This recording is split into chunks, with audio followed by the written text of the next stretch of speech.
Hey everyone, it's Jim And Charles. from Mellow Amps, and in episode number 10 we're going to talk about the prototype kit sale.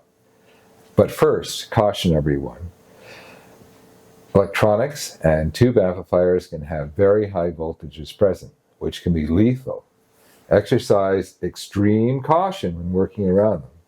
Always consult a professional technician when in doubt. Okay, now Charles put the listings all together, so he's actually pretty familiar with, and he has a better memory than I do, because these prototypes and unique builds go back in time. So let's just run quickly through them one at a time. And actually, I should mention, this is actually, you're in our newest assembly space. Mm-hmm. I think formerly known as a dining room.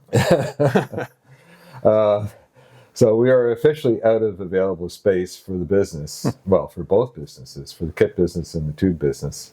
But anyways, in these times, expanding rapidly is not recommended. So, in fact, we're out of, one of the reasons why we decided to have the sale, we both had the same idea on the same day, was to create some space. So, yeah. So, Charles, what's up first? All right. Well, we have a whole assortment of prototype and one-off tube amps here. And right at the very start is the very first version of the Rocket preamp that we ever made. And this, of course, doesn't look anything like a Rocket. We actually have some right over here, because this is where we were assembling all the production kits. And this is where we proved the circuit. So this is built on the classic line. It uses an almost identical circuit to it, but it's on one of these beautiful cherry plinths with an aluminum top plate, and otherwise works essentially the same. And we built it originally around the 6N1P tube, but of course, just like the modern line version of the kit, it can actually run a whole series of different preamp tubes in it. So this would be a great version for somebody to have the Rocket, but in a completely different chassis. Yeah, and it's now a good time to mention that many of the prototypes don't have bottom plates. Yeah, so let's pop this over here. So this is how we build most of our prototypes so that we can easily go in there, probe, and work on them. This one's mostly point-to-point wired, but there's a mix across all of them here, and the listings will tell you what they are, and you can peek inside if you want. And these open ones are not for households with little kids or careless adults in them. So, or rambunctious pets. Anyways, just use some common sense, and as always, be safe. Mm-hmm. So what's up next, Charles? Okay, so next, not just for the prototype amplifiers, but also this Workspace, is the prototype for our modern line Phono preamp. And this is very similar to the original Phono, except that what we've done is swapped out our cathode follower for a 6N6P. And otherwise, it's almost identical.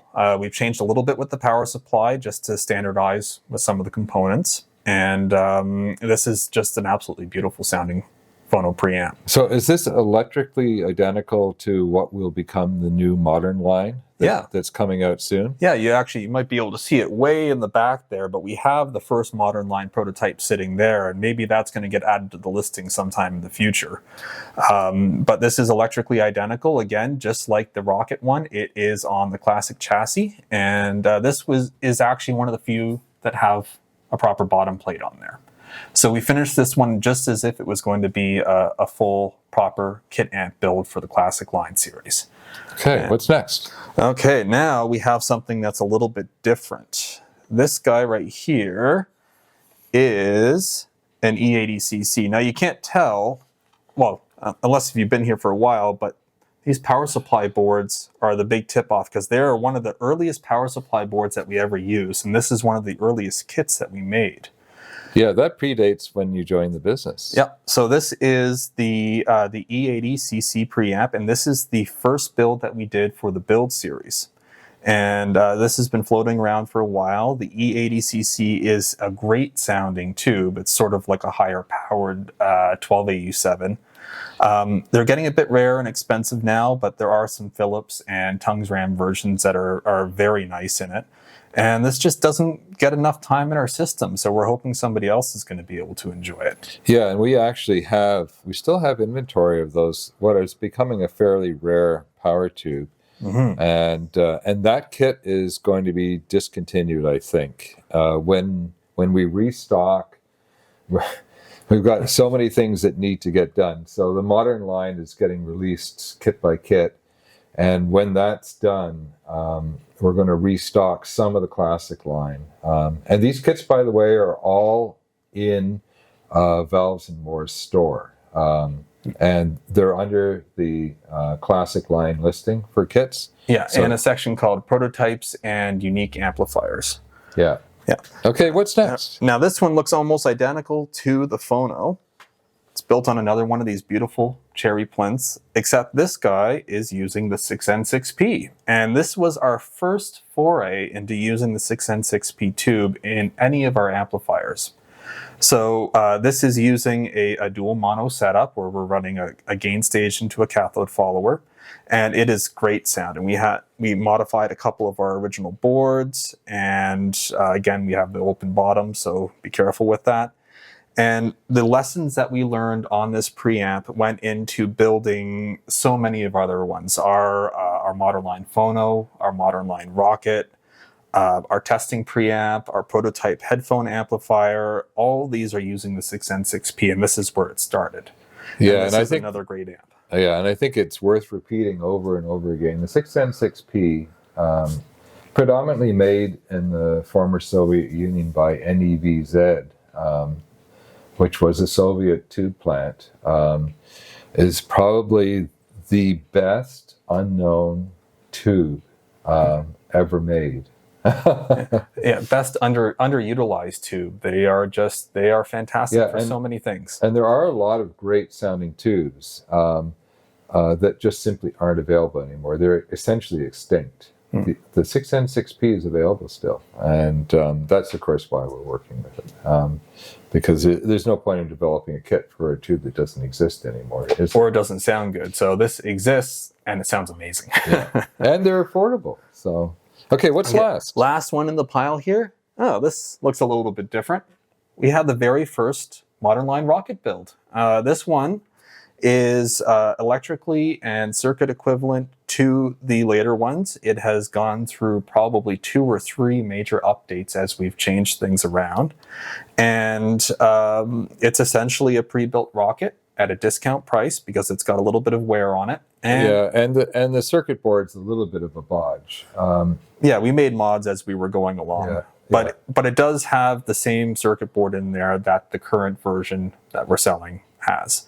And other than that, it has the shiny RCA jacks, which is something that the other ones don't. We prefer the matte ones, but we put shiny ones on here for the prototype. Yeah, I mean, the truth is we have a lot of inventory of shiny RCA jacks. So sometimes when we build prototypes, we try to use them up. Yeah. So this is another great way of getting a Rocket at a discount price, and it's pretty much ready to go. Yeah. Okay, well, thanks, Charles, for taking the time to go through all of that. And of course, once we sell these and clear them out of this space, that's going to leave room. This is actually the sort of the feeding bin for the new modern line. Let me see if I can turn that a little bit so people can see it better. Kit Phono preamp, and it's something that I sort of innovated when we started selling a lot of Rockets, and it allows us to be very efficient. So everything is laid out logically. So whether we're pulling parts for kits or even checking out available inventory, or pulling parts to actually build them here. Yeah. So it makes for an improvement in efficiency, because there's only 2 of us in the business, and there's a lot to do every day of the week. So every time we can make an efficiency improvement, we do. So once we have these cleared out of here, we'll have some more room, and we're going to do our build video for the Phono modern line, and then it'll start making some amps. Yeah, and then it'll be going out to test builders. And talking about test builders for the monoline Phono kit, we actually are full. And I haven't called for test builders yet. People, we had people come in the very first moment we mentioned the coming modern line Phono. We had people saying, I'd like to be a test builder. And we actually have one extra in the list. If you want to be on the extra list, because there's always, it's not a formal thing. There's no deposit. There's no commitment. We won't hate you forever if you don't actually take your kit, because there's just so much interest in the kits. And it's nice to get a free set of tubes, especially with the Phono. That is a bit of a gift, because it costs us a fair amount of money to supply the tubes for the Phono. So we could put one or two more people on the spares list, and if we lose a few people that are currently on the list, then that would just fill it in. We're probably going to end up capping it at 5 test builders. And there's going to be a new rule. Up until now, we've had only 2 rules. The first rule has been you already need to know how to solder. Not like, a pro. But you have to have some basic experience. Basic experience. You can't be a test builder and learn how to solder on one of our kits. That just won't work well. And the other thing is you always have had to build the kit exactly as it was designed, for obvious reasons. But we have to add a third rule. And the third rule is you have to commit to building your kit within a month. It has to be finished within 30 days. Yeah, because we're trying to get these out reasonably quickly to people. We need to hear back from the test builders within a reasonable amount of time. And if that just takes too long, it jams things up, which happened a little bit on the Rocket. Yeah, and we essentially gave away free tubes, and we didn't get any value in return. So, and we're missing a couple of reviews. So that's a problem. Anyways, but the test builders that did finish their rockets promptly have been just fantastic. Like all of the test builders going back in time to the very first kit. We've had test builders for every kit that we've issued, and it's always that they've always added something. Sometimes we have no idea, where their perspective is going to come from, what they're going to be talking about, and that's why it's good to have a group of divergent builders, because they'll have their own points of view, they'll find their own little things that are a problem, and it just makes the kits, every kit gets better after the test builders have finished with them. Yeah, they're always a big help. And of course, I'm usually the first test builder, because I normally build the first kit and film the build series. So I start catching things myself.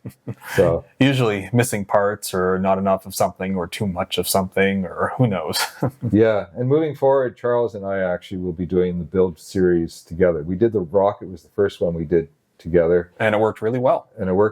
I'm getting older. I forget things, and he's younger, so he'll remember things as we go. I've got to keep him on track. Yeah, and I have really, specific ideas about how things should be done, how things should be assembled. So between the two of us, I think we make a good team.